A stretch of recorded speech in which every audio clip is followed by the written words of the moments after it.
Assalamualaikum warahmatullahi wabarakatuh. Salam sejahtera bagi kita semuanya. Shalom, Om Swastiastu, Namo Buddhaya, salam kebajikan. Ketemu lagi sama aku Zulfan Nizam Pramudyo di Gema Historia YouTube channel.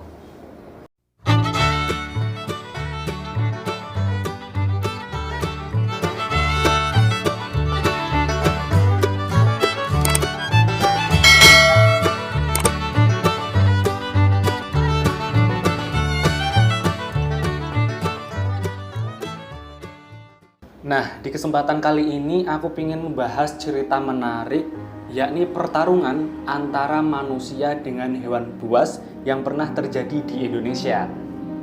Nah, biasanya pertarungan seperti ini dinamai sebagai pertarungan gladiator, teman-teman, yang tujuannya sendiri untuk menghibur para penonton dan bertaruh nyawanya sendiri untuk suatu kehormatan tertentu. Sebenarnya asal mula pertarungan gladiator belum tahu secara pasti ya teman-teman. Tapi setelah aku baca di situs web Wikipedia, ada bukti mengenai pertarungan gladiator dalam situs pemakaman selama Perang Punisia, yakni pada abad ke-3 sebelum Masehi.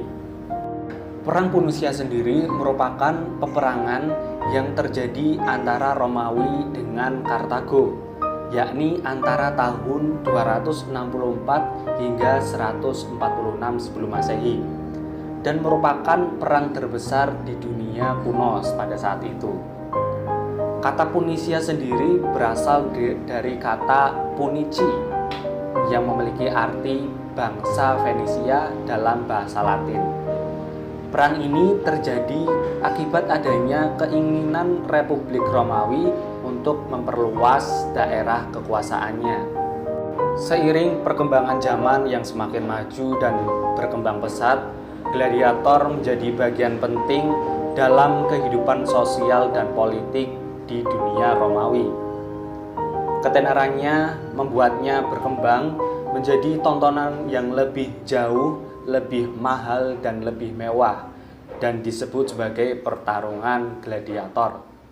Nah, menariknya, di Indonesia sendiri ternyata ada salah satu pertunjukan menarik, yakni pertarungan antara manusia dengan hewan buas.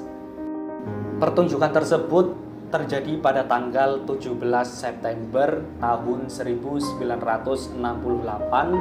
yang berlokasi di Stadion Gelora Bung Karno, Jakarta. Pada saat itu tepat pada hari Minggu, teman-teman. Kurang lebih ada 100.000 penonton yang memadati Gelora Bung Karno pada saat itu. Dan terlihat juga ada Menteri Luar Negeri Adam Malik untuk melihat aksi gladiator melawan singa betina di dalam sebuah kerangkeng. Nah, pasti teman-teman bertanya-tanya, siapa sih manusia yang berani melawan hewan buas dengan tangan kosong? Nah, gladiator itu bernama Pak Bandot Lahardo, teman-teman. Di sini saya manggilnya Pak biar lebih sopan sedikit ya teman-teman.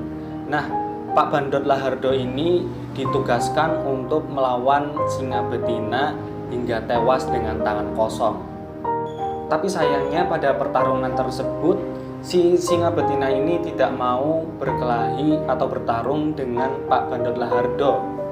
Jadi Pak Bandot ini sudah berusaha memancing singa betina selama 90 menit, tetapi tidak ada reaksi dari singa tersebut, dan akhirnya pertarungan tersebut pun gagal.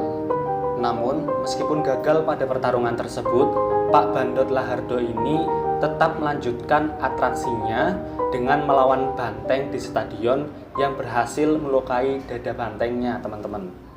Dalam kisahnya, Pak Bandot Lahardo ini katanya pernah membunuh seekor harimau dan 2 kerbau di Jawa Timur tanpa senjata.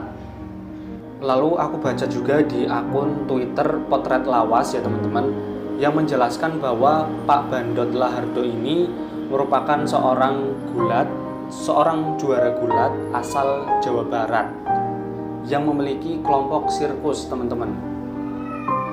Kemudian di internet juga saya baca profilnya secara singkat di situs Indonesian Film Center. Pada situs tersebut dituliskan bahwa Pak Bandot Lahardo adalah nama panggung Hang Lahardo. Beliau ditulis sebagai pemain gulat dan pemilik sirkus, namun ia juga berkarir sebagai bintang film sejak tahun 1958, teman-teman. Beliau juga terlibat dalam berbagai film seperti film Si Buta dari Gua Hantu pada tahun 1970 dan Samson Betawi di tahun 1975. Bahkan ia masih menjalani dunia akting hingga tahun 1991. Baik, cukup sekian pembahasan dari aku, teman-teman. Semoga pembahasan tadi bisa memberi wawasan dan pengetahuan untuk kita semuanya. Jika kalian suka video ini, silakan teman-teman bisa bantu saya untuk mensubscribe, like, dan komen untuk mengembangkan channel ini agar semakin berkembang dan maju. Cukup sekian dari saya. Wassalamualaikum warahmatullahi wabarakatuh.